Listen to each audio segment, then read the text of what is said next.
Okay, so hello everybody, good evening. Just tell me कि whether I am perfectly audible or visible. एक बार बता दो आप लोग मुझे. Yes, sir.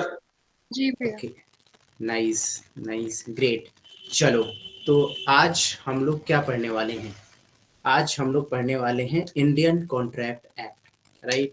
तो जैसा कि आप लोगों ने कल देखा होगा कि कल की class is just a basic introduction class. We just discuss some meaning, right? Meaning of some legal terms, right? ये कल पढ़े थे हमने. Today we are going to. Okay, Nishu का क्वेश्चन आया है कि she has doubt in adversarial system and in equatorial system. आपको इसमें डाउट है निशु? हाँ जी सर, वो मुझे समझ में नहीं आया था। नहीं, जैसे देखो, दुनिया में बहुत सारी कंट्रीज है, right? And many countries follow democracy, right? Almost more than 70 to 80% country follows democracy, right?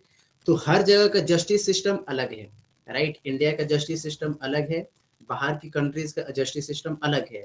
But we हम लोग कौन सा जस्टिस सिस्टम फॉलो करते हैं, कोई मुझे बताएगा? India follow which type of justice system? Adversarial. Adversarially, right? और हमने ये कहाँ से इंस्पायर हुआ है, कहाँ से ये चीजें सीखी है हमने? Sir, British. British, right? Because आप लोग को पता होगा कि we also follow common laws. Common laws क्या होते हैं? कॉमन लॉज वो लॉज होते हैं जो ब्रिटेन फॉलो करता है. और मैक्सिमम कंट्री जो कभी न कभी ब्रिटेन की अंडर में थी, ब्रिटेन के गुलाम थी, they also follows common law, right? तो ये होता है. तो एडवर्सरियल सिस्टम में बेसिकली ये होता है कि advocate plays the most important role, right? मान लो कि somebody इज अक्यूज्ड. अब वो उस अक्यूज को गिल्टी प्रूफ करवाना है या उस अक्यूज को एक्यूटल प्रूफ करवाना है, who is going to play the most important role, right? Nishu आप ही समझ लो, मान लो आपने कोई क्राइम किया है, राइट? तो who is going to fight for you, who is going to give find justice for you? Definitely your advocate, right? तो this is what happening in adversarial system, जिसमें एडवोकेट मेन रोल प्ले करते हैं और जज बस बैठे रहते हैं. आपने कपिल शर्मा शो देखा है? हाँ जी। देखा है. तो आपने देखा होगा कपिल शर्मा शो में जो सारी की सारी कॉमेडी होती है कौन करते हैं? कपिल शर्मा करते हैं. कपिल शर्मा के और साथ के लोग होते हैं. और जो वो बैठ, हाँ, और जो अर्चना पूरन सिंह, क्या ना, आई थिंक यही नाम है उनका, वो बैठ के क्या करती हैं? अच्छी है बस बस। बस हंसती रहती हैं. तो हमारा जुडिशियल सिस्टम भी इसी तरीके से समझ लो, राइट? कि लॉयर्स सारा काम करते हैं, लॉयर्स विटनेस अरेंज करते हैं, प्रूफ लाते हैं, सब कुछ करते हैं. जज क्या करते हैं? बट बैठ के फाइनल डिसीजन देते हैं. बट इन इक्वेटोरियल सिस्टम में ऐसा नहीं होता. इन इक्वेटोरियल सिस्टम में जजेस plays the most important role, right? तो this is the basic difference. Is it clear Nishu? Yes sir. हाँ, बस. चलिए, so let me share the screen and let me know अगर मेरी स्क्रीन आप लोगों को विजिबल है तो.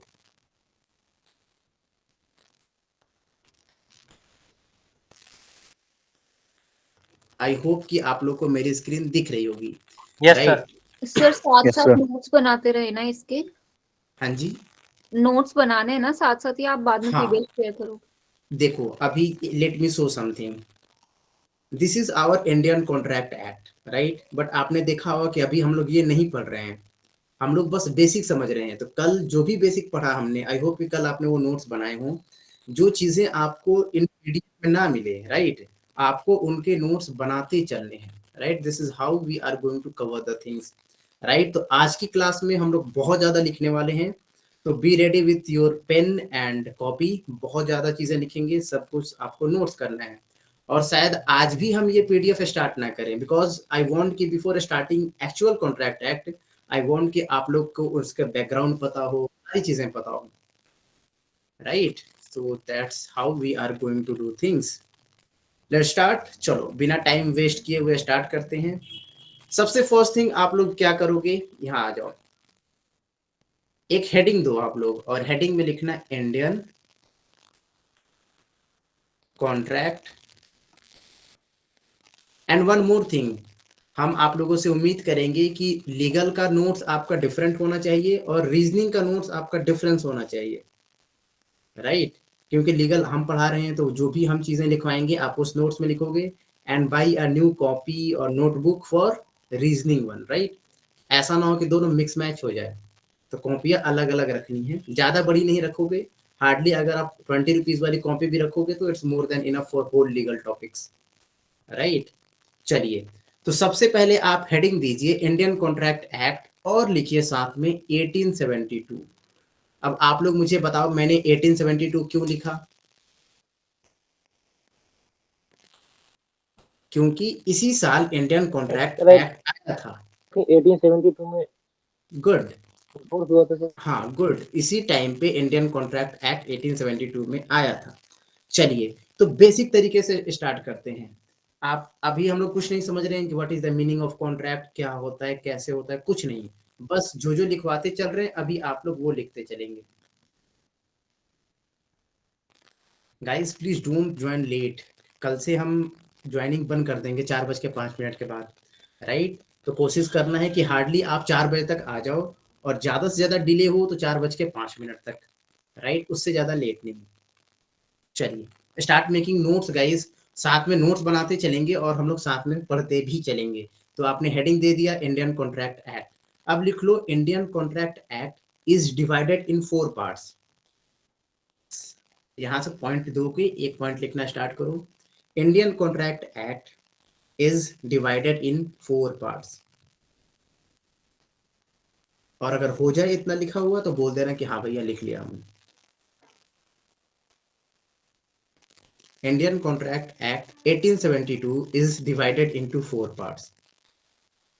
और एक चीज और, जब भी आप लोग ये वर्ड बोलोगे ना इंडियन कॉन्ट्रैक्ट एक्ट, हमेशा उसके साथ में ईयर बोलते रहना, राइट, क्योंकि many people face problem while remembering years. तो अगर आप बार बार बोलते रहोगे ना इंडियन कॉन्ट्रैक्ट एक्ट 1872, अगर आप पूरा बोलोगे ना तो ऑटोमेटिकली ये आपके सबकॉन्शियस माइंड में बैठ जाएगा, तो फिर आपको ये याद नहीं करना पड़ेगा। तो even I am also going to do the same. हम जब भी इंडियन कॉन्ट्रैक्ट एक्ट बोलेंगे तो I am going to say Indian contract Act 1872, ताकि आप लोगों को ये ईयर याद हो सके। चलिए पहला पॉइंट लिख लिया आप लोगों ने कि Indian contract act is divided into 4 parts. Yes, sir. जी भैया। चलिए Yes, sir. यार अभी भी लोग ज्वाइन कर रहे हैं, कोई बात नहीं।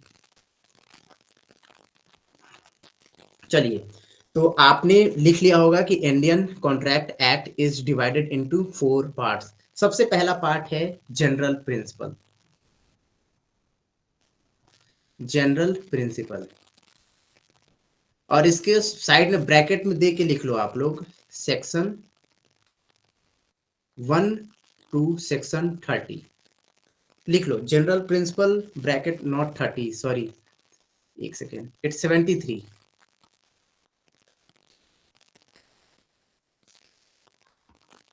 मैंने 30 इसलिए बोल दिया क्योंकि हमारे लिए इंडियन कॉन्ट्रैक्ट एक्ट ना 30 तक ज्यादा इंपॉर्टेंट होता है।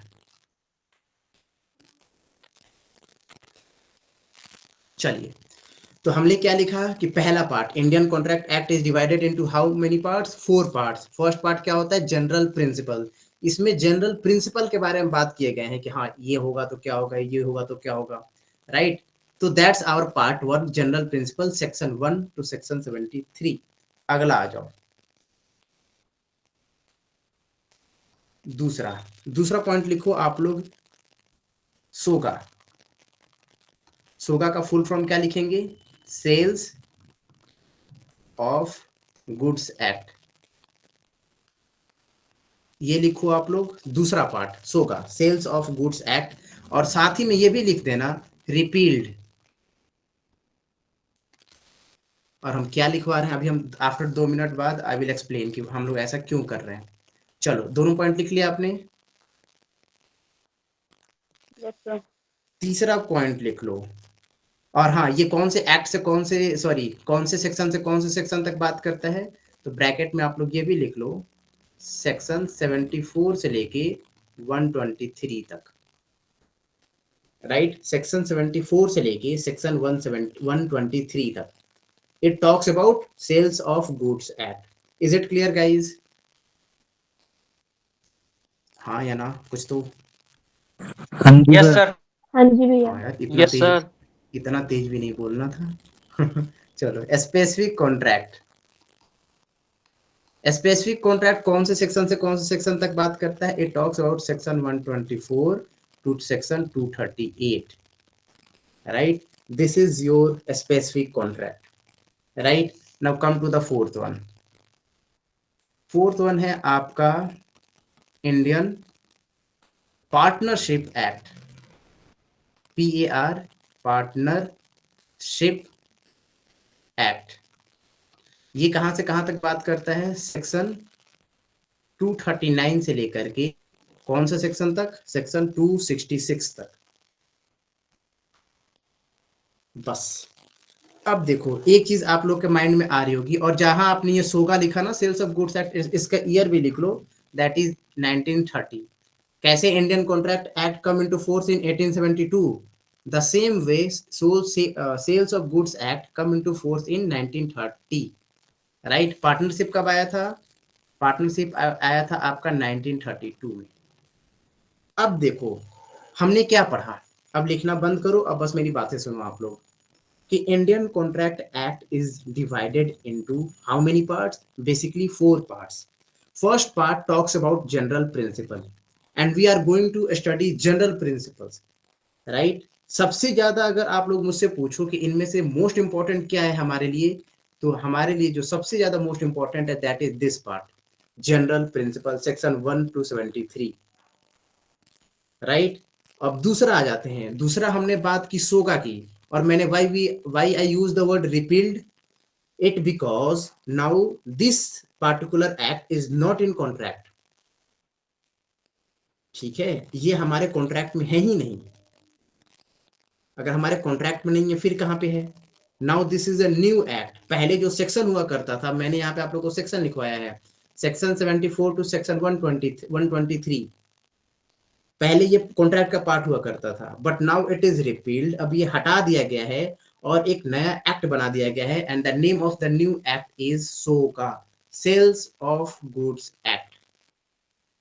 तो सर हम इसे कॉन्ट्रैक्ट में क्यों पढ़ रहे हैं कि 4 पार्ट्स है? पढ़ नहीं रहे हैं। आई एम जस्ट एक्सप्लेनिंग, हम आपको सेल्स ऑफ गुड्स एक्ट पढ़ाने नहीं वाले हैं, एंड आई जस्ट वांट कि आपको कॉन्ट्रैक्ट एक्ट का बेसिक पता हो, राइट? तो सर बेसिक में फिर ये देखना चाहिए ना कि 3 पार्ट्स होते हैं, 4 पार्ट्स क्यों? जैसे हमने आर्टिकल में किया था राइट टू प्रॉपर्टी वाला। हाँ बिल्कुल। तो मैंने आपको वहां पे आर्टिकल वाले में ये भी बताया था कि वो आगे अब ट्रांसफर हो गया है, राइट टू प्रॉपर्टी अब आर्टिकल 300 में चला गया, 300A में चला गया है। तो हम पढ़ने नहीं वाले हैं, I am just introducing things to you कि हाँ ऐसा था। होता है ना किसी भी चीज पढ़ने से पहले भी जस्ट कि हाँ चलो थोड़ा सा इंट्रो ले लेते हैं, राइट? तो we are not going to study SOGA, right? And but we are going to study a specific contract. कुछ अलग अलग टाइप के कॉन्ट्रैक्ट होते हैं, जैसे इंडेमिनिटी हो गया, बेलमेंट हो गया, एजेंसी हो गया। We are going to study this type of contract in a specific contract, right? Is it clear guys? और ये कौन से सेक्शन तक बात करता है? Section 124 to section 238। Now again come to the fourth part, that is Indian partnership Act. ये भी हम लोग नहीं पढ़ने वाले हैं, राइट? पहले जो ये 239 से 266 तक हुआ करता था, now it is also repealed, इसको भी रिपील कर दिया गया है, और now it form as a new act, और उस नए एक्ट का नाम है इंडियन पार्टनरशिप एक्ट। तो how our contract was, and I am using the word was, मतलब कि कुछ ऐसा ही हमारा कॉन्ट्रैक्ट दिखता था पहले। बट अब हमारा कॉन्ट्रैक्ट कैसा दिखता है? अब हमारे कॉन्ट्रैक्ट की बुक में, कॉन्ट्रैक्ट की PDF में आपको सिर्फ 2 चीजें मिलेंगी। First one that is general principle, second one that is a specific contract. तो we are going to study just these 2 things. नहीं हम लोग सोगा पढ़ेंगे, नहीं हम लोग इंडियन पार्टनरशिप एक्ट पढ़ेंगे। We are going to study just general principle and specific contract. तो अब आप लोग के माइंड में आ रहा हो कि मैंने ये क्यों बताया? मैंने इसलिए बता दिया ताकि जब अब आप लोग कभी सेल्स ऑफ गुड्स एक्ट का नाम सुनो तो आपको पता चले कि earlier this was the part of contract, but now it repealed, और now SOGA is a new act. ये अपने आप में एक एक्ट है ना? तो this is how it works, and Indian partnership act भी अपने आप में एक एक्ट। यहाँ तक क्लियर है गाइज? और इसमें कुछ याद करने वाला जैसा नहीं है। आप हार्डली बस ये याद रख सकते हो कि जनरल प्रिंसिपल कहाँ से कहाँ तक है, 1 to 73। स्पेसिफिक कॉन्ट्रैक्ट कहाँ से कहाँ तक है, 124 to 238। बस बाकी इन चारों चीजों में आपको कुछ याद नहीं करने जैसा। Is it clear guys? Yes sir. चलिए, इतना पढ़ने के बाद अब हम लोग आते हैं कि हमारे लिए इंपॉर्टेंट क्या है, what is important for us. तो देखो, हमारे लिए इंपॉर्टेंट 3 चीजें हैं, राइट? हमारे लिए इंपॉर्टेंट 3 चीजें हैं। सबसे पहला, सेक्शन 1 से लेके सेक्शन 30 तक, और इसके ब्रैकेट में लिख लो वेरी वेरी इंपॉर्टेंट, मतलब आपका 90% क्वेश्चन, राइट? 90% क्वेश्चन अगर आपके इंडियन कॉन्ट्रैक्ट एक्ट में आएगा तो that is from section 1 to section 30। Is it clear guys? अगला आ जाओ, सेक्शन 31 से लेकर के सेक्शन 75 तक कहां पे बात करता है? अब ये एक दूसरा पार्ट स्टार्ट हो गया इंडियन कॉन्ट्रैक्ट एक्ट का। दिस इज इम्पॉर्टेंट, ये आप लोगों के लिए इम्पॉर्टेंट है but not that much important. ऊपर वाले में कैसे हमने VVI लिखा है, that is very very important and we are going to give time almost on this one. सबसे ज्यादा टाइम हम लोग इसी वाले को देने वाले हैं, राइट? थर्ड पार्ट में आ जाओ जो कि आप लोगों के लिए लेस इंपॉर्टेंट है, दैट इज सेक्शन 124 से लेकर के सेक्शन 238 तक। इसको बस आप ऐसे ही लिख सकते हो कि हाँ we have to read once, इसको एक बार पढ़ लेंगे।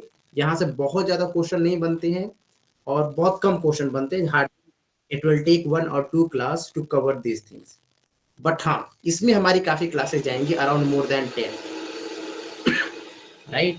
तो दिस कॉन्ट्रैक्ट आज हम लोग ये पढ़ने वाले हैं। Just let me give me 1 second guys, बहुत ज्यादा मैसेज आ रहे हैं व्हाट्सएप पे, तो लेट मी।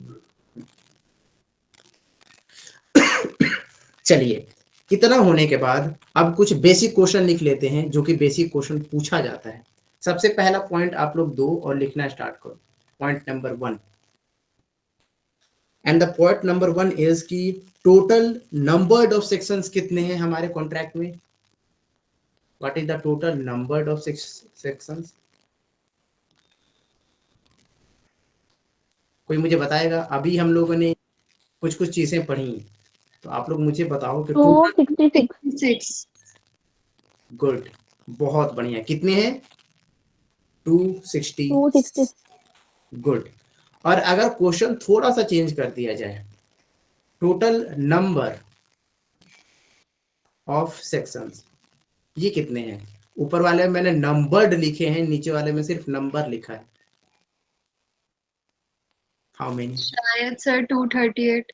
गुड, 238। ऐसा क्यों है? क्योंकि 238 के बाद वाला जो सेक्शन हुआ करता था that was partnership act and now it is repealed, तो हम लोग इसको टोटल नंबर ऑफ सेक्शंस में नहीं काउंट करेंगे। और लेट मी टेल यू, आपके एग्जाम में क्वेश्चन पता है क्या आएगा? What is the total number of sections in contract?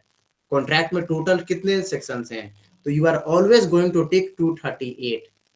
ये ऊपर वाला पूछते नहीं है कि टोटल नंबर ऑफ सेक्शंस कितने, है ना? आपसे वो यही पूछेंगे कि टोटल नंबर ऑफ सेक्शन कितने हैं, तो section 238, right? Is it clear guys? This is very important question, आप लोग इसको डेफिनेटली लिख लेना, और क्लियर हो जाए तो जस्ट लेट मी नो कि हाँ भैया हो गया। यस सर, डन भैया। चलिए, अब हम लोग पढ़ते हैं कि कॉन्ट्रैक्ट आया कब था। This is very very important question. Enactment of contract 1 September 1870। 2 question पूछेंगे, ध्यान से जवाब देना आप। आई नो कि मैक्सिमम लोगों को नहीं पता होगा, I am going to tell, but 2 question पूछेंगे। इनएक्टमेंट डेट ऑफ कॉन्ट्रैक्ट और दूसरा इन्फोर्समेंट डेट ऑफ कॉन्ट्रैक्ट। बताओ दोनों। बताया जाए, एनीबडी? बिना बेयर एक्ट देखे, ऐसा नहीं है कि कोई बेयर एक्ट देख के मुझे आंसर बताएगा।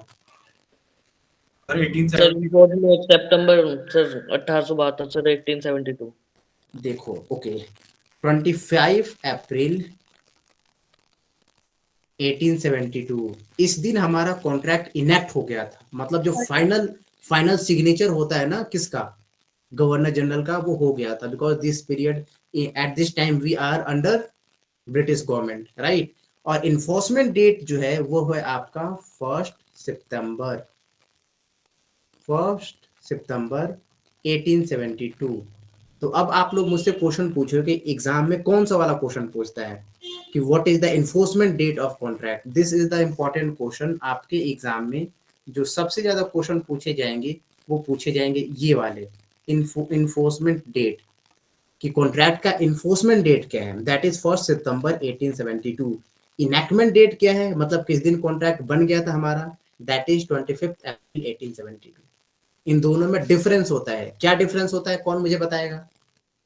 सर उस दिन बेसिकली तैयार हुआ था, इनैक्टमेंट के दिन कॉन्ट्रैक्ट पूरा तैयार हो गया था, और इन्फोर्स जब वो लागू हुआ था वो enforcement. Sir basically governor general के साइन हुए थे। गुड। तो आप लोगों एक बार ये पेज देखो, this is the Indian contract act. आपको यहाँ पे एक डेट दिख रहा होगा 25 अप्रैल 1872, राइट? और आपको एक डेट यहाँ पे दिख रहा होगा 1st day of September 1872, right? तो क्या डिफरेंस है दोनों में? तो ये है जिस दिन हमें फाइनल सिग्नेचर किया गया था गवर्नर जनरल के द्वारा कि हाँ अब इंडियन कॉन्ट्रैक्ट एक्ट कंप्लीट हो गया है। बट कोई भी चीज कंप्लीट हो जाने में और फिर उसको स्टार्ट करने में टाइम लगता है ना, राइट? तो इन्फोर्समेंट डेट आपका क्या होगा, दैट इज दिस वन, 1 सितंबर 1872। क्या इसको हम एक और एग्जांपल से समझाएं या आप लोगों को समझ में आ गया है? आ गया है भैया। आ गया है everybody? Is it clear what is difference between enactment date and enforcement date? Yes भैया। आ गया है ना? बिल्कुल यस भैया। बिल्कुल, गुड, अच्छी बात है। तो आप लोग इसको ऐसे भी ले सकते हो कि मान लो आप घर बना रहे हो, राइट? घर बनकर रेडी तो हो गया, आपने बोल दिया कि हाँ आज हमारा घर बन के रेडी हो गया, राइट? बट आप काउंट कब से करोगे, जिस दिन आप उस घर में रहना स्टार्ट कर दोगे, है ना? तो ये डिफरेंस होता है इनैक्टमेंट में और इन्फोर्समेंट में। Is it clear? तो आगे बढ़ा जाए। Yes sir. चलिए, गुड। अब हम लोगों ने इतनी सारी कहानी पढ़ी, एक और लिख लो क्वेश्चन जो कि बहुत इंपॉर्टेंट है और लोग ये पढ़ते नहीं है और जनरली लोग पढ़ाते भी नहीं है। This is very very important, वो पॉइंट लिख लो, एंड दैट इज कि who drafted Indian contract act? Who draft Indian contract Act 1872? मैंने शॉर्ट फॉर्म में लिखा है, आप लोग पूरा लिखोगे।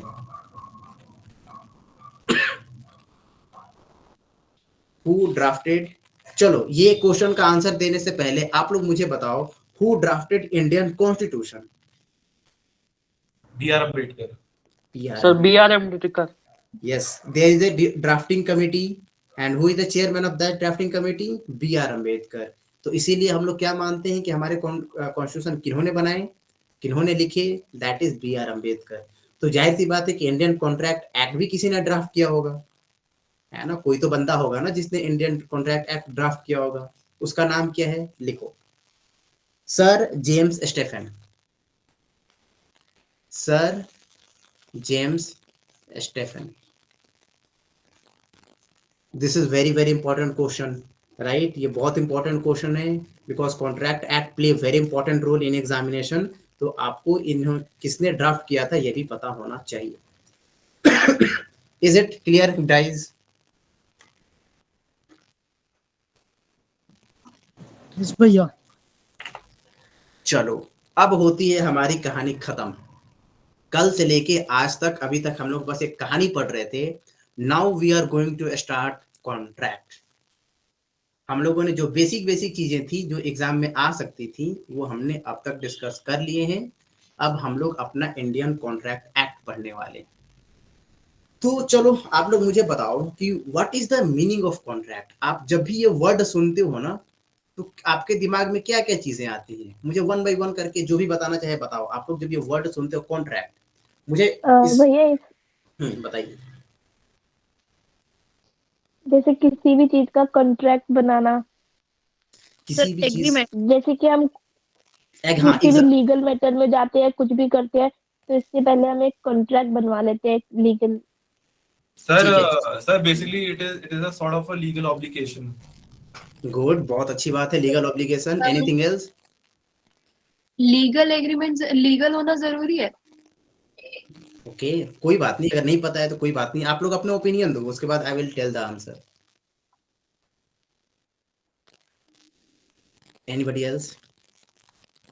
चलो, I am asking some question, आप लोग बताना कि क्या ऐसा है या नहीं है। मेरे बीच में और आप लोगों के बीच में क्या कोई कॉन्ट्रैक्ट है या नहीं है?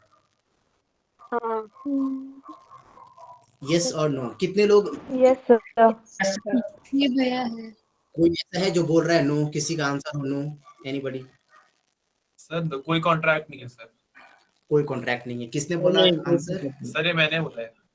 आदित्य सिंह ने बोला कि कोई कॉन्ट्रैक्ट नहीं है। नईम ने भी बोला कोई कॉन्ट्रैक्ट नहीं है। एनीबडी एल्स जो बोलना चाहता है कोई कॉन्ट्रैक्ट नहीं है? यस सर, कोई कॉन्ट्रैक्ट नहीं है। Okay, anybody else? Yes sir, कोई कॉन्ट्रैक्ट नहीं है। ओके, नहीं है, नहीं है, नहीं है, नहीं। बाप रे, कितने ज्यादा नहीं है क्वेश्चन। लीगली एनफोर्सेबल नहीं है बट कॉन्ट्रैक्ट तो शायद होगा ना। Okay, anybody else? नहीं, मुस्कान ने कहा कि है। Anybody else? यस वाले लोग? जी सर है। ओके, सी, हमारे और आपके बीच में कॉन्ट्रैक्ट है। आपने कैसे बोल दिया नहीं है? अगर कॉन्ट्रैक्ट नहीं होता तो जस्ट थिंक, ऑलमोस्ट आप लोगों में से मोर देन 70% लोगों ने मुझे फी पे कर दी है, राइट? 70% लोगों ने मुझे फी पे कर दी है। और किस लिए फी पे की है आपने मुझे? पढ़ाने के लिए। अगर आपका फी दे देने के बाद हम गायब हो जाएं, है ना, अपना नंबर वंबर बंद कर लें, गायब हो जाएं कहीं, तो क्या ये कॉन्ट्रैक्ट नहीं था? क्या आप लोग कोर्ट में नहीं जाओगे इस अगेंस्ट में? सर लेकिन अभी तो एग्रीमेंट हुआ ना सर, उसके बाद जब हम एग्रीमेंट के बाद सर आप ऐसा नहीं नहीं नहीं नहीं, एग्रीमेंट नहीं हुआ है ये। This is not agreement. There is a very thin difference between agreement and contract. I will tell you, but इस वाले क्वेश्चन का जवाब दो मुझे। जाहिर सी बात है, पर कोई हमारी कोई लीगल तो ऑब्लिगेशन आपकी बनती नहीं है ना। हमने कोई लीगल स्टैंप पे थोड़ा साइन करे कि आप मतलब, ये तो एक अंडरस्टैंडिंग है आपस में। नहीं, लीगली नहीं है बट कॉन्ट्रैक्ट सर बिकॉज एक ट्रस्ट करने वाली बात है कि आपके से इतने सारे जवाब आए। हाँ सर, बताओ। नहीं सर आपने हमें सर अभी एग्रीमेंट वाले लेकिन सर जब हम कोर्ट में जाते हैं ना सर, जब बनेगा ना ये कॉन्ट्रैक्ट तो, लेकिन अभी तक तो ये एग्रीमेंट है ना सर। सर ये कॉन्ट्रैक्ट है सर। फॉर्म ही नहीं भरा। ठीक है, चलो, लेट मी गिव वन और एग्जांपल, राइट? आप लोगों में से कितने लोगों ने घर में कभी ना कभी जिद किया होगा कि मुझे बाईसाइकिल चाहिए या मुझे फोन चाहिए? चलो, आजकल का एग्जांपल देते हैं। आप लोगों में से कितने लोगों ने बोला होगा कि मुझे फोन चाहिए? मैंने। आपने बोला, ठीक है। आपके पापा ने बोला कि ठीक है, ड्यू लॉयंड्रेंस निकाल लो तो अब तुम्हें फोन दिला देंगे, right? Your father told you कि okay, I am going to give you phone, but first clear the due law entrance examination. आपने बोला यस, आपने लॉ एंट्रेंस निकाल लिया, राइट? आपने लॉ एंट्रेंस निकाल लिया। अब आपके पापा आपको फोन नहीं दे रहे हैं। उन्होंने बोला नहीं, मैंने तो बस ऐसे ही कहा था, हम नहीं देंगे फोन आपको। तो क्या अब आप अपने पापा के अगेंस्ट में कोर्ट जा सकते हो? नो सर, क्योंकि वो एग्रीमेंट जाएंगे। सर एक्चुअली आप सही कह रहे हो, एग्रीमेंट कॉन्ट्रैक्ट है क्योंकि यहाँ मनी का लेन देन हुआ है। It's not about just money. देखो, मेरा वर्ड ध्यान दो, पैसे की बात नहीं है। It's all about difference between agreement and contract. कुछ चीजें ऐसे ही जो पापा के, हाँ हाँ जी, संस्कृति बताइए। सर वो चीज जो मैंने पापा के साथ, पापा को मैंने बोला कि मैं अच्छे मार्क्स लेके आऊंगी और उन्होंने प्रॉमिस किया कि वो मुझे साइकिल देंगे, तो ये एग्रीमेंट है क्योंकि मैंने बोला, उन्होंने माना। लेकिन अभी हमारे बीच में जो वो कॉन्ट्रैक्ट है, क्योंकि जब हम आपको फी पे करेंगे तो like you are promising us something that you will teach us and we are agreeing to this and I am giving you money and we are, मतलब एक रिसिप्ट आया ना सर हमारे सामने। बिल्कुल और बिल्कुल। कोई लोग ऐसे भी हैं जो विटनेस कर रहे हैं कि हाँ हम दोनों के बीच में कॉन्ट्रैक्ट है, इसने फी दिया, उन्होंने लिया, उन्होंने बोला वो पढ़ाएंगे और ये पढ़ रही है, बिल्कुल तो सर ये बिल्कुल। कॉन्ट्रैक्ट हुआ। और कोई लोग है जो विटनेस भी कर रहे हो, मेरे पास प्रूफ है सर कि मैंने ये हाँ। कॉन्ट्रैक्ट दिया क्योंकि मैंने बिल पे की, मतलब आपसे फी पे किया है। गुड, आपने मुझे बिल पे किया है, आपने मुझे ऑनलाइन पेमेंट किया है, तो उसका होगा आपके पास रिसीप्ट होता है वो, राइट? हमने चैट में बात की है, ये सारी चीजें क्या है? This is like a proof, right? तो this is a contract. But पापा के साथ क्या है? This is just a mutual agreement. हम लोग बोलते नहीं अपने फ्रेंड को, आपने नहीं बोलता होगा कि भाई चल चल समोसा खिलाते हैं तुम्हें, ठीक है? तो दिस इज व्हाट आपने बोला, अपने फ्रेंड को कॉल किया कि शाम में let's go and eat burger या फिर let's go and eat samosa. This is just a mutual agreement, ये एक म्यूचुअल एग्रीमेंट है। बट अगर आप कॉलेज में जा रहे हो, कॉलेज आपसे फीस ले ले, कॉलेज आपको ना पढ़ाए, आप लोग मेरे पास आ रहे हो, आपने मुझे फीस दी और हमने पढ़े नहीं। आप किसी दुकान में जा रहे हो, right, you went to some shops and you say कि okay give me 1 kg of 1 kg sugar, what is this? This is also contract, क्योंकि आप उसे पैसे दोगे, पैसे के बदले में वो आपको चीनी देगा, शुगर देगा, राइट। तो this is the first misconception जो कि अभी मैंने क्लियर नहीं किया है। ये मत सोचना है कि हम कॉन्ट्रैक्ट और एग्रीमेंट पढ़ा रहे हैं, हम बस चाहते थे कि आप लोगों को एक बेसिक अंडरस्टैंडिंग क्लियर हो कि जहां भी लीगल ऑब्लिगेशन आता है, राइट, जहां भी लीगल ऑब्लिगेशन आता है वहां पे कॉन्ट्रैक्ट आता है। और हम लोग अपने डेली लाइफ में कॉन्ट्रैक्ट करते हैं, हमें पता भी नहीं चलता है कि हम लोग कॉन्ट्रैक्ट कर रहे हैं, राइट। आपने अमेजोन से कुछ ऑर्डर किया, उसकी जगह पे कुछ और आ गया, तो क्या आप अमेजोन पे केस कर सकते हैं? डेफिनेटली कर सकते हैं। This is a contract. हर चीज लिखा हुआ होना जरूरी नहीं है, समथिंग इवन बोला हुआ भी इनफ है। ये कहीं नहीं लिखा हुआ है कि कॉन्ट्रैक्ट सिर्फ लिखकर ही होता है, राइट। तो अब मुझे आप लोग बताओ कि क्या एक बेसिक अंडरस्टैंडिंग आप लोगों के माइंड में आई कि व्हाट इज कॉन्ट्रैक्ट, कॉन्ट्रैक्ट होता क्या है?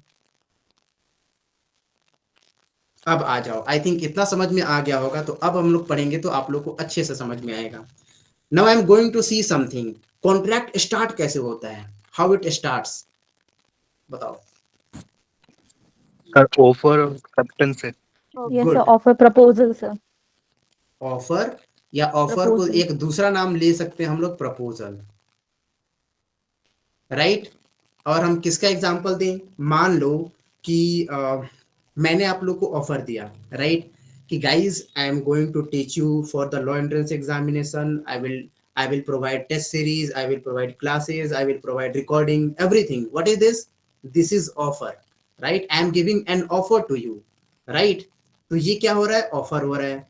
अब क्या होता है, इसके बाद आप लोगों ने मेरा ऑफर सुना, आप लोग को अच्छा लगा कि हाँ यार ये बंदा तो सही बोल रहा है कि ये हमें पढ़ाएगा, इसने पहले अच्छे अच्छे बच्चों को पढ़ा रखे हैं, सारे बच्चे रिजल्ट लेकर के आते हैं, राइट। तो ये चीज है। तो पहले मैंने आपको क्या दिया? ऑफर। आप लोग अपनी तरफ से मुझे क्या दोगे? Acceptance, right. अभी पैसे की बात नहीं आ रही है, दिस इज जस्ट एक्सेप्टेंस। मैंने आपको ऑफर दिया, आपने मेरी बात को मान लिया, दैट इज एक्सेप्टेंस। तो ऑफर प्लस एक्सेप्टेंस ये क्या होता है? This is promise. Promise. नहीं, not agreement, not agreement, this is just a promise.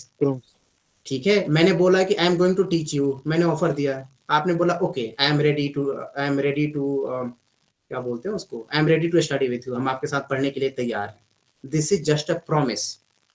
Now अब आती है दूसरी चीज, ध्यान देना। Promise plus consideration, promise plus consideration is equal to what?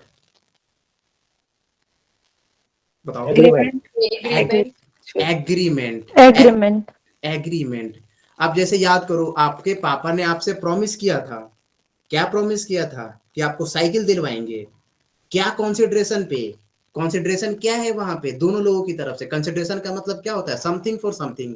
आप कुछ दोगे पापा को, लॉ। हाँ नहीं एक सेकेंड, आप कुछ दोगे पापा को, पापा उसके बदले में आपको कुछ देंगे। आपने बोला पापा को कि I am going to top in the examination, तो आप अपनी तरफ से क्या दोगे? रैंक दोगे, राइट। पापा आपको अपनी तरफ से क्या देंगे? साइकिल खरीद के देंगे या फोन खरीद के देंगे। तो ये क्या हुआ? This is agreement. पहले ऑफर एंड एक्सेप्टेंस हो चुका है, प्रॉमिस हो चुका है हमारे बीच में, राइट। अब उस प्रॉमिस में कंसिडरेशन आ जा रहा है। What is consideration? Something for something, right. हम आपको पढ़ाएंगे, आप लोग मुझे पैसा दोगे, दिस इज कंसिडरेशन। आप लोग एग्जाम में टॉप करोगे, आपके पापा आपको फोन देंगे, that is consideration, right. Something for something. तो ये जो समथिंग फॉर समथिंग प्रॉमिस के साथ मिलता है, तब ये फॉर्म होता है एग्रीमेंट। यहां तक क्लियर है गाइज? Yes, sir. चलो गुड। अब आ जाओ, agreement plus legal enforceability. Spelling क्या होगा? Legal enforceability. Agreement plus legal enforceability equal to contract. Contract. Good, बहुत अच्छा। अब आप लोग मुझे बताओ कि मैंने एक एक आपको लाइन में चीजें समझाई, ऑफर प्लस एक्सेप्टेंस प्रॉमिस होता है, प्रॉमिस के साथ कंसिडरेशन मिल जाए, something for something, that is agreement. और अगर वो एग्रीमेंट लीगली इन्फोर्सिएबल हो पाए, अगर वो एग्रीमेंट लीगली इन्फोर्सिएबल हो सकता है, दैट इज कॉन्ट्रैक्ट। ये होता है कॉन्ट्रैक्ट। अब बताओ, ये लिख लेना जरूर, this is the one of the most important diagram जो कि अभी तक हमने पढ़ा, लोग ये भूल जाते हैं। ये आप जब भी देखोगे ना, आपको पूरा का पूरा कॉन्ट्रैक्ट याद आ जाएगा। तो नाउ टेल मी कि whether this is clear everybody, सबको क्लियर है? कोई है जिसको हाँ जी सर। यस भैया। यस भैया। चलो यार, नाइस, गुड, आगे बढ़ते हैं। वैसे एक चीज मुझसे मिस हो गई थी, अभी मैंने देखी, और वो ये है कि कॉन्ट्रैक्ट में पूरे चैप्टर कितने होते हैं। कॉन्ट्रैक्ट में चैप्टर कितने हैं? अभी 9 है, right? How many chapters are there in contract? 9। और कुछ मिस हुआ है क्या? नहीं, और कुछ नहीं मिस हुआ है, बस एक यही पॉइंट मिस हुआ था। अब देखो, यहां तक पढ़ने के बाद अब हम लोग 1 बाय 1 करके पढ़ेंगे। हम लोगों ने अभी तक क्या पढ़ा? यहाँ पे हमने यहाँ पे पढ़ा कि, कहाँ गया यार, एक सेकेंड, हाँ यहाँ पे है, ओके। हम लोगों ने अभी क्या पढ़ा? ऑफर होता है, एक्सेप्टेंस होता है, फिर वो प्रॉमिस बनता है, प्रॉमिस प्लस कंसिडरेशन एग्रीमेंट बनता है, agreement plus legal enforceability contract बनता है। Now we are going to study in detail, सारी चीजों को हम लोग डिटेल में पढ़ने वाले हैं। सबसे पहला चीज हम लोग पढ़ेंगे व्हाट? ऑफर। ऑफर क्या होता है आप लोग मुझे बताओ, व्हाट इज ऑफर? या फिर इसको स्लैश में ऑफर ऐसे लिख लो और इसके नीचे प्रपोजल लिख लो, both are synonyms of each other. तो हम लोग ये दो अलग अलग वर्ड क्यों यूज करते हैं? Why sometimes we use word offer and why we sometimes use the word proposal. अगर आप लोग कॉन्ट्रैक्ट के बुक में देखोगे ना, तो हमेशा आपको प्रपोजल मिलेगा, ऑफर नहीं लिखा हुआ मिलेगा। तो what is difference between offer and proposal? क्या डिफरेंस है बताओ? और हमारी कॉन्ट्रैक्ट एक्ट में हमेशा प्रपोजल क्यों लिखा हुआ आता है?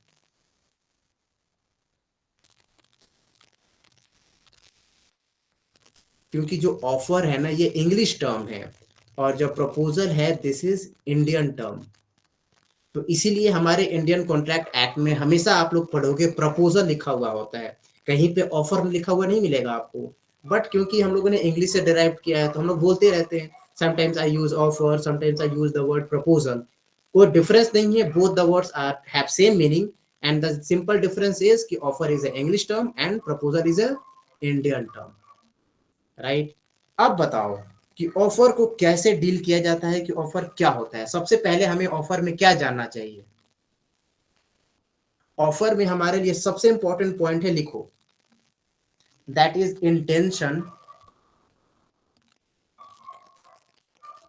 Intention to create legal relationship.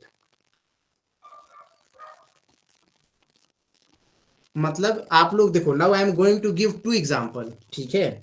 Now I am going to give 2 example, ध्यान से सुनना मेरे एग्जांपल को, और आप लोग मुझे बताना कि whether it is intention to create legal relationship और नॉट। क्या ये इंटेंशन है लीगल रिलेशनशिप में आने का, या बस नहीं है?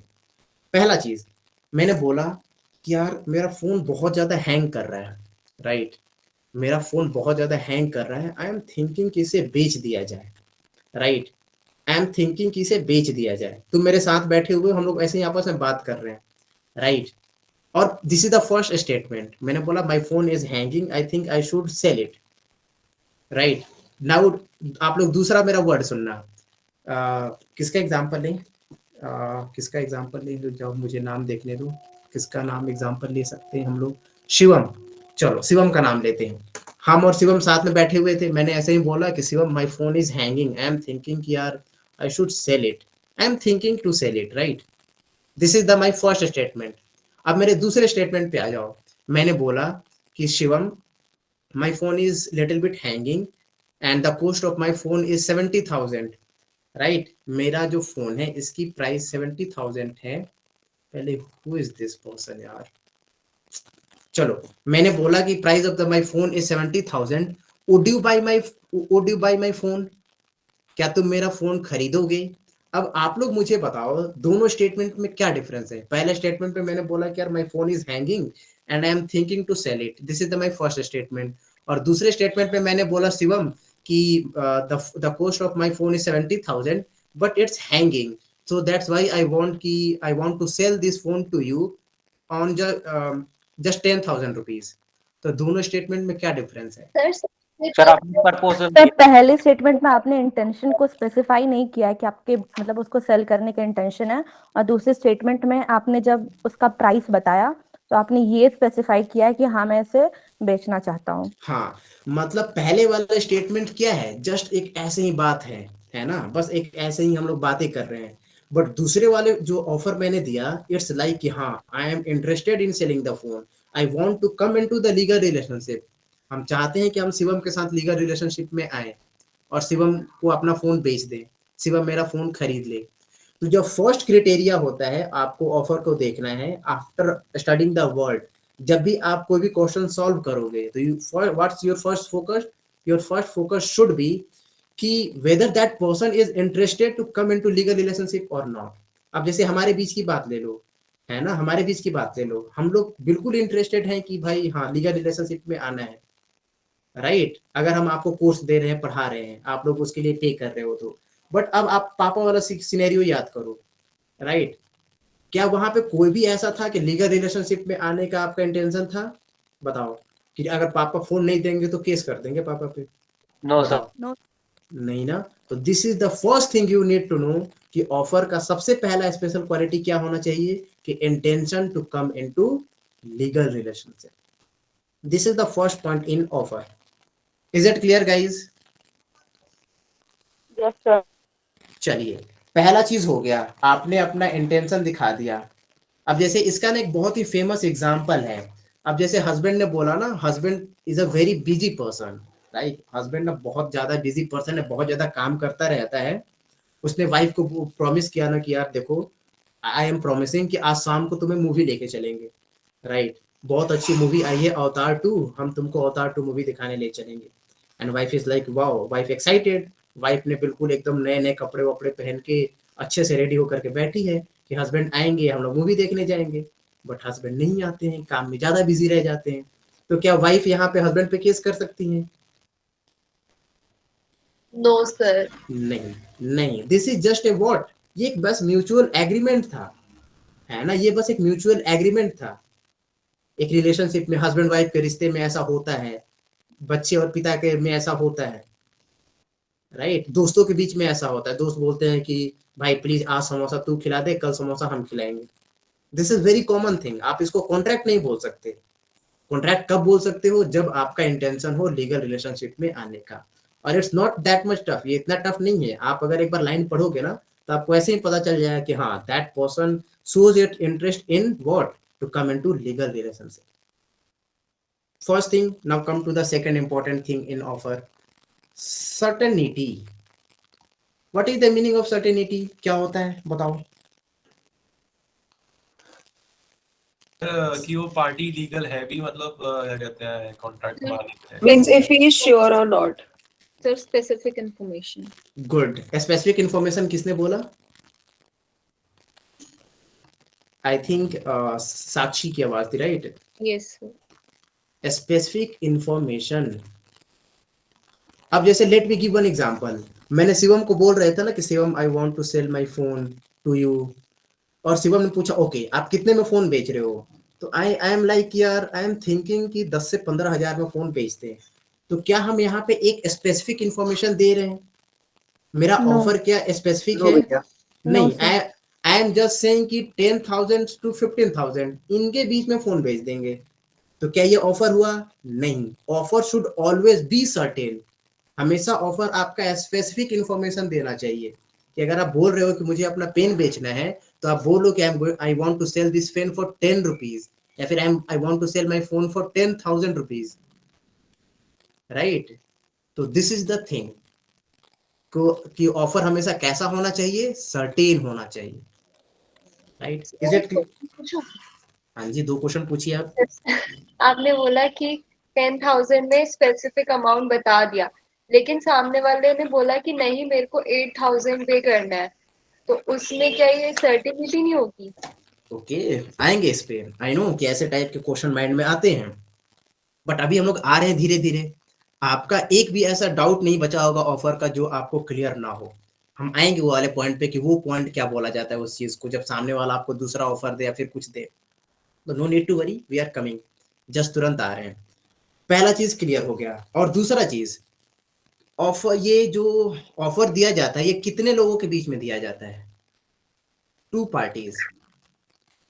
टू पार्टीज, कोई भी कॉन्ट्रैक्ट हो आप लोग देखोगे कि there is two party, one party is offering and another party is either accepting और डिनाइंग, राइट? तो आप अगर कहीं पे देख रहे हो कि दो लोग हैं, it's not about just two people, two people, two company, two organisation, two country, कुछ भी हो सकता है। बट कैसा होता है ऑफर? दो लोगों के बीच में होता है। इज इट क्लियर यहां तक? Two parties is very important. Communication, this is the most important thing in any offer. Communication, communication होना बहुत जरूरी है। कैसे कम्युनिकेशन होना बहुत जरूरी है? तो कम्युनिकेशन से बहुत बहुत टाइप की चीजें निकलती हैं। आप कम्युनिकेशन को ऐसे करके लिख लो, एक एरो इधर दो, एक एरो इधर दो, एक एरो इधर दो और एक एरो इधर दो, और हम यहाँ पे आपको कम्युनिकेशन बताने वाले हैं। चलो, वो छोटा पेज था, वहां पे नहीं समझ में आता, यहाँ पे आते हैं। कम्युनिकेशन, कम्युनिकेशन में हमें सबसे पहला चीज क्या होता है? हाउ। दूसरा क्वेश्चन क्या होता है कम्युनिकेशन में? हु। थर्ड क्वेश्चन क्या होता है? वेयर। और फोर्थ क्वेश्चन क्या होता है? फोर्थ क्वेश्चन होता है व्हेन। व्हेन। तो कम्युनिकेशन में ये चार टाइप की चीजें होनी चाहिए, राइट? कि कम्युनिकेशन कैसे किया गया है, राइट? आपको कम्युनिकेशन होना चाहिए ना। मैंने बोला कि I want to sell my phone, क्या आप लोगों ने मेरे ये वर्ड को सुना? Everybody, I want to sell my phone, सबको ये आवाज आई? आई ना? बिल्कुल आई। तो यहाँ पे क्या हुआ? मैंने आपको अपना ऑफर कम्युनिकेट किया। कैसे किया? थ्रू गूगल मीट, है ना? Through Google Meet. आप अपने सामने फोन बैठे, फोन को अपने फ्रेंड को बोल रहे हो कि यार I want to sell my phone. आप क्या कर रहे हो? उस इंसान से कम्युनिकेट कर रहे हो, राइट? तो कम्युनिकेशन कैसा होना चाहिए? बिल्कुल क्लियर होना चाहिए, राइट? कम्युनिकेशन ऐसा हो कि सामने वाले इंसान को अच्छे से समझ में आ जाए। तो कम्युनिकेशन कैसे हो सकता है? By any means, right?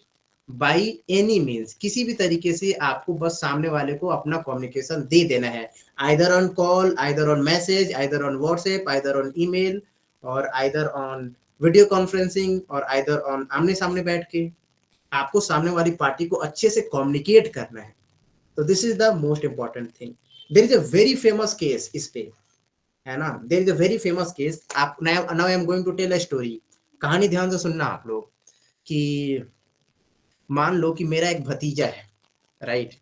मेरा एक भतीजा है और वो मेरा भतीजा खो गया है, right? My nephew is lost.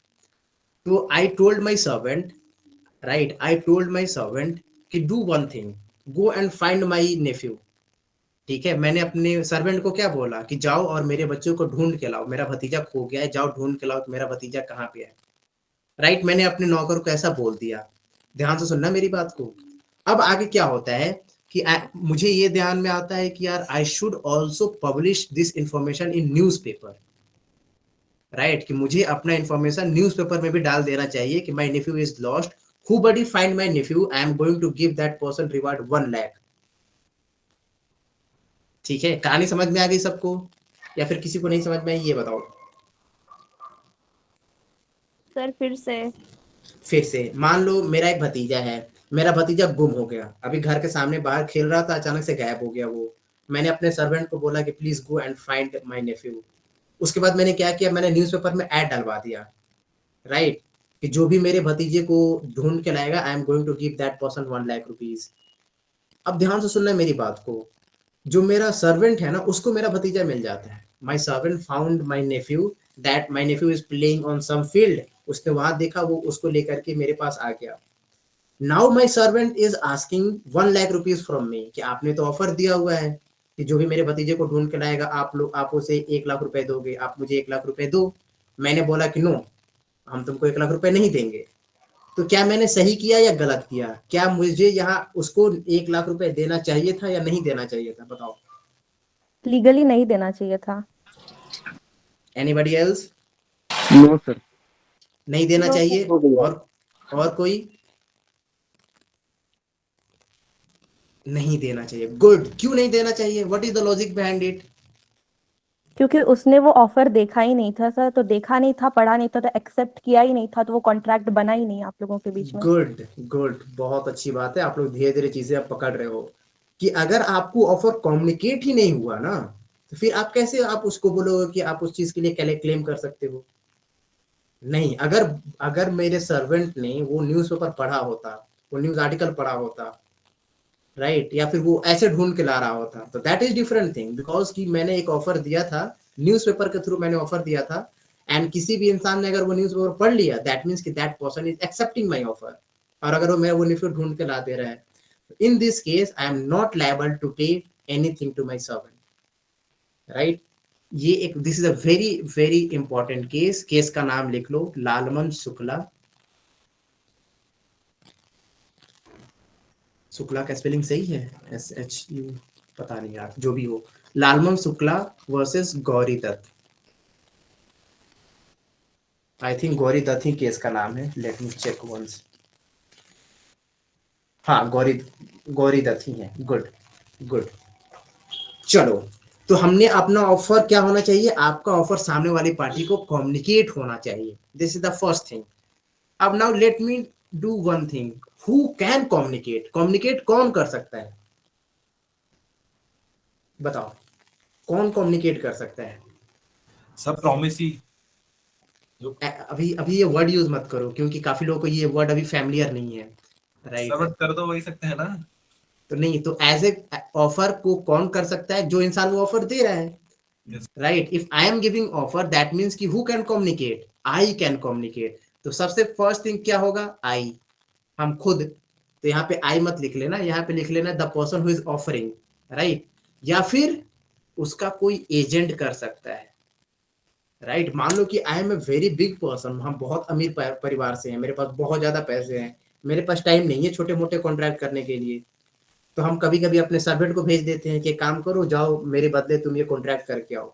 अपने एजेंट को बोल देते हैं कि काम करो, go and do this contract in my presence, without my presence, right.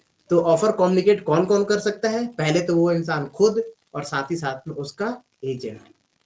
Is it clear guys? Is it clear? Offer कौन कौन कर सकता है? गुड। अब ऑफर होता कहाँ पे है ये बताओ। मान लो कि I am giving one offer to all, ठीक है। कितने लोग हैं इस मीटिंग में? Let me check. बहुत 40-45 लोग हैं।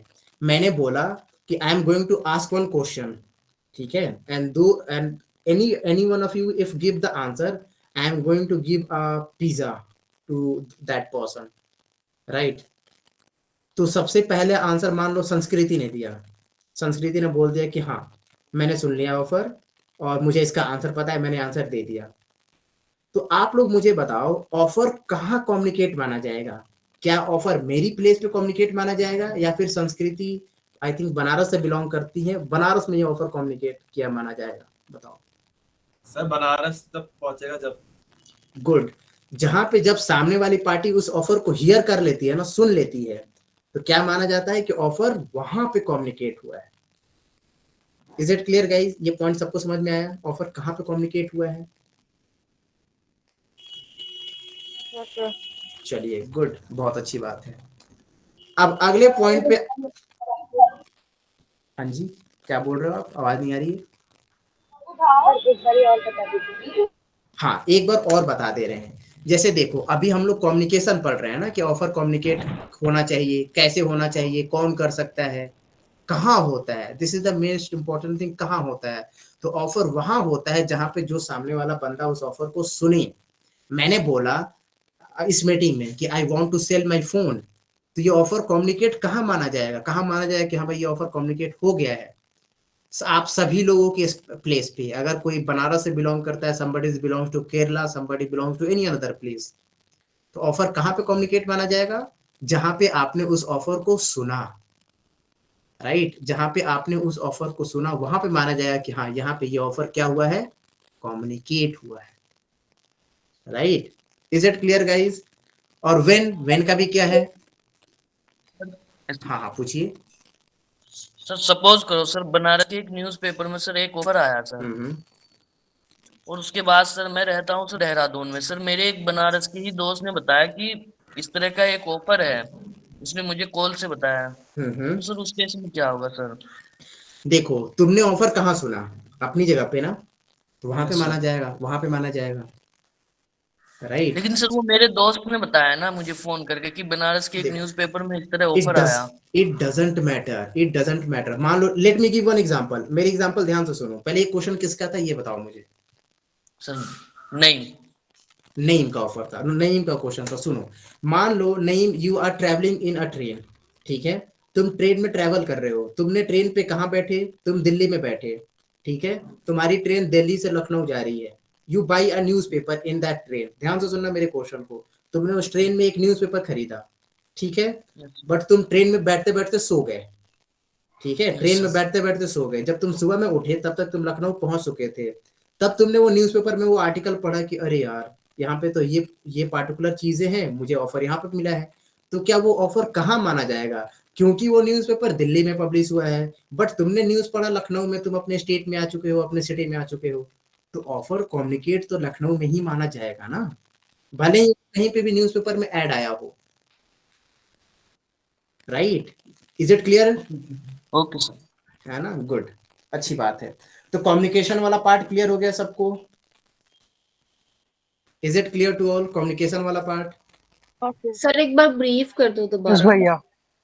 चलो एक बार ब्रीफ कर देते हैं। देखो कम्युनिकेशन क्या होना चाहिए, ऑफर अगर आप कम्युनिकेट कर रहे हो तो we have to focus four thing, कि हाउ, पहले की ऑफर कम्युनिकेट होना बहुत जरूरी है।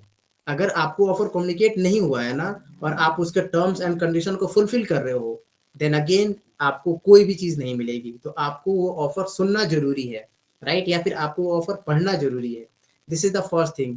सेकेंड थिंग कि ऑफर कौन कर सकता है, you as a person offer कर सकते हो, या फिर यू, आपका कोई एजेंट आपकी जगह पे ऑफर कर सकता है। अब एक बात बताओ, मान लो कि there is a deal between Amazon and Reliance, right, मान लो कि अमेजोन और रिलायंस के बीच में कोई डील हो रही है, तो क्या अंबानी और जेफ बेजोस आमने सामने बैठ के ऑफर ये कॉन्ट्रैक्ट कर रहे हैं? नहीं, दोनों लोगों के एजेंट उनकी जगह पे बैठ के कॉन्ट्रैक्ट कर रहे हैं।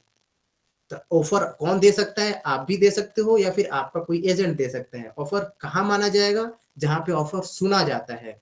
और कब माना जाएगा? When it comes to your knowledge, right. Lalman Shukla वाले केस में बताओ, क्या जो उसका नौकर था उसको नॉलेज में आया था वो ऑफर? नहीं आया था। दैट्स द डिफरेंस, है ना। Is it clear? सर हाँ जी। आपने जो केस बताया, जब उसकी नॉलेज में ही नहीं आया, उसे पता ही नहीं चला, तो उसने मांगा क्यों, कैसे?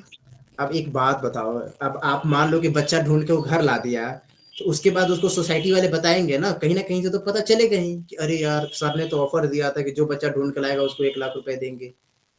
और कभी ना कभी तो पता चलेगा ना उसे, बट उस टाइम पे उसे नहीं पता था जब वो उसके टर्म्स एंड कंडीशन फुलफिल कर रहा था, राइट। तो दैट्स द डिफरेंस, कभी ना कभी तो पता चलना ही है, तो राइट। जो ऑफर की टाइम लिमिट होती है बिल्कुल।